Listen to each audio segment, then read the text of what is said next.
जय श्री गणेश। नमस्कार। मैं आचार्य संजय द्विवेदी। मेरे समस्त प्रबुद्ध दर्शकों का मेरे चैनल पे हार्दिक स्वागत है। प्रिय दर्शकों, आज मैं दैत्य गुरु शुक्राचार्य के राशि परिवर्तन प्रभाव को लेकर आपके सम्मुख उपस्थित हूं। दैत्य गुरु 19 अप्रैल को अपनी राशि का परिवर्तन कर रहे हैं तथा वर्तमान मेष राशि को छोड़कर स्वराशि में वृषभ राशि में इनका प्रवेश होने वाला है। जब भी कोई ग्रह अपनी राशि में, अपनी मूल त्रिकोण राशि में अथवा अपनी उच्च राशि में जाता तो निश्चित रूप से वो ग्रह अत्यंत सकारात्मक हो जाता है, क्योंकि उस ग्रह की क्षमता में, उसके प्रभाव में, उसके सामर्थ्य में तथा उसके बल में कई सौ गुना वृद्धि हो जाती तथा वो ग्रह अत्यंत सकारात्मक परिणाम प्रदान करता है। प्रिय दर्शकों, दैत्य गुरु शुक्राचार्य तो वैसे भी अत्यंत शुभ ग्रह हैं। सर्वाधिक सुखों की प्राप्ति कराने वाले ग्रह हैं। इस भौतिक जगत में जितने भी सुख संसाधन हैं शुक्राचार्य ही प्रदान करते हैं। भूमि भवन वाहन का लाभ देते हैं, ऐश्वर्य वैभव में वृद्धि करते हैं, सुख संपदा बढ़ाते हैं, कला क्षेत्र में बड़ा नाम करवाते हैं, बड़े व्यापारिक सुखों को प्रदान करते हैं, धन का लाभ कराते हैं, स्त्री तथा संतान सुख प्रदान करते हैं। क्योंकि ये प्रेम और आकर्षण के भी कारक हैं, सौंदर्य के कारक हैं तथा ये भोग विलास के भी कारक हैं। तो अत्यंत प्रभावी ग्रह शुक्राचार्य राशि परिवर्तन करके महाबलवान हो रहे हैं, क्योंकि इनका जब राशि परिवर्तन वृषभ राशि में हो जाएगा तो वहां पर पंच महापुरुष राजयोग मालव योग का निर्माण हो रहा है। प्रिय दर्शकों, मालव योग ऐसा महाराजयोग है जो आपको जो सुख प्रदान करेगा उसकी बड़ी मात्रा आपको प्राप्त होगी। जैसे भवन मिलेगा तो बड़ा भवन, भूमि बड़ी भूमि, बड़ा वाहन, लग्जरीज, रत्नाभूषण, ये समस्त सुख प्राप्त होने लगते हैं। यदि आपकी कुंडली में शुक्राचार्य अच्छी अवस्था में है, अच्छे भाव में है, किसी प्रकार से दूषित नहीं है, तो निश्चित रूप से ये राशि परिवर्तन आपके जीवन में महासुखों का लाभ देने वाला है। प्रिय दर्शकों, आज मैं मकर राशि के लिए, जो शनिदेव की राशि है, शनि और शुक्र का अतिमित्र का भाव है, शुक्राचार्य के इस परिवर्तन के पश्चात मकर राशि के जीवन में कितना परिवर्तन होने वाला है, सुखों में कितनी वृद्धि होने वाली है, आपको कितना लाभ मिल सकता है, अथवा कहीं पर कुछ अवरोध या समस्या है तो उसका क्या निराकरण है, संपूर्ण विश्लेषण मैं पूर्ण तरीके के साथ करने जा रहा हूँ। प्रिय दर्शकों, इस राशिफल को आप अपने लग्न तथा राशि दोनों के अनुसार देख सकते हैं। अब मकर राशि के लिए यदि हम अवलोकन करें, शुक्राचार्य दो महत्वपूर्ण भाव के स्वामी हैं, आपके पंचम तथा आपके दसम भाव के स्वामी। पंचमेश दशमेश का गोचर पंचम भाव में अति विशिष्ट भाव में आरंभ हो रहा है। अब यहाँ पर मालव योग भी बनेगा, यहाँ पर केंद्र त्रिकोण राजयोग भी बनेगा।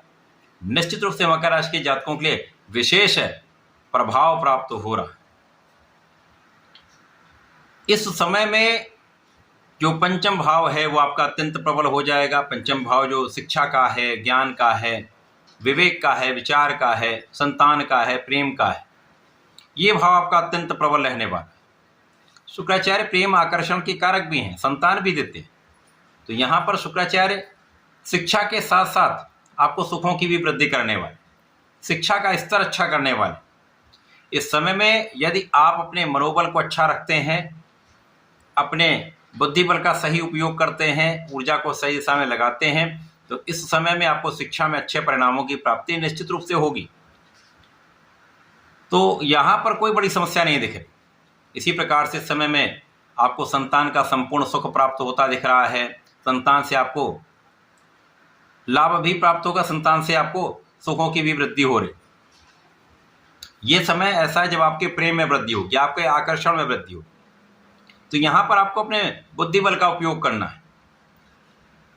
इस समय में आपका कार्यक्षेत्र बहुत अच्छा रहने वाला है, कार्यक्षेत्र में आपका प्रभाव बढ़ने वाला है, क्योंकि इस समय आपका आत्मबल अच्छा रहेगा, लोगों का भी सहयोग मिलेगा। विशेष रूप से आपके उच्चाधिकारियों का, शासन प्रशासन का संपूर्ण प्रभाव आपको प्राप्त होता है।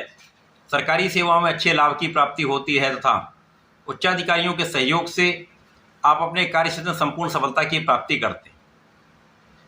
इस समय में आपका मनोबल अच्छा है, आपका बुद्धि बल अच्छा है, आपका ज्ञान अच्छा है और यहाँ पर आपका प्रभाव भी बढ़ रहा है। आपके प्रभाव का आपके व्यक्तित्व के प्रभाव समस्त लोगों पर पड़ने वाला है। तो ये समय अत्यंत विशेष है। कार्य क्षेत्र में विस्तार होगा, कार्य क्षेत्र से अच्छे लाभ की स्थिति दिख रही। व्यापारिक भाव प्रबल होगा, व्यापार में विस्तार होगा। इसी प्रकार से यदि आप कला क्षेत्र से संबंध रखते हैं तो विशेष रूप से वहां पर अब बड़े बड़े अवसरों की प्राप्ति होने वाली है। अच्छा धन आप प्राप्त करने वाले।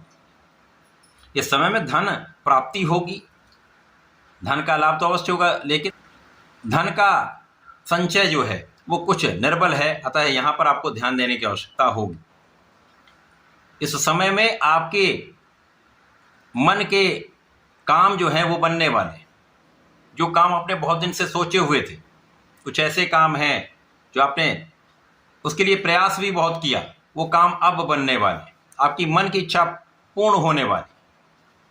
और शुक्राचार्य जब ऐश्वर्य वैभव देते हैं, सुख संपदा में वृद्धि करते हैं, यहाँ पर निश्चित रूप से आपके सुखों में भी वृद्धि का पूर्ण योग बन रहा है।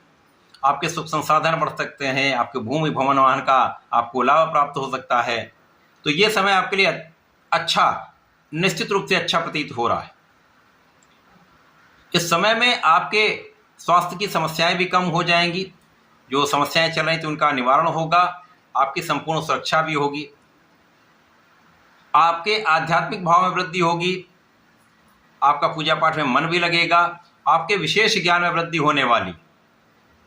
तो ये समय अच्छा है। इस समय में आपको नियमित रूप से भगवान भोलेनाथ की आराधना करनी चाहिए, नमः शिवाय पंचाक्षर मंत्र का जप करना चाहिए तथा प्रत्येक शनिवार को भगवान भोलेनाथ पर जलार्चन करें, दही से अभिषेक करें तथा बेलपत्र का अर्पण करेंगे तो विशेष लाभ आपको प्राप्त होंगे। इस समय का सदुपयोग करके आप लाभ ले पाए, ऐसा करके इसका उपयोग करें। धन्यवाद, नमस्कार।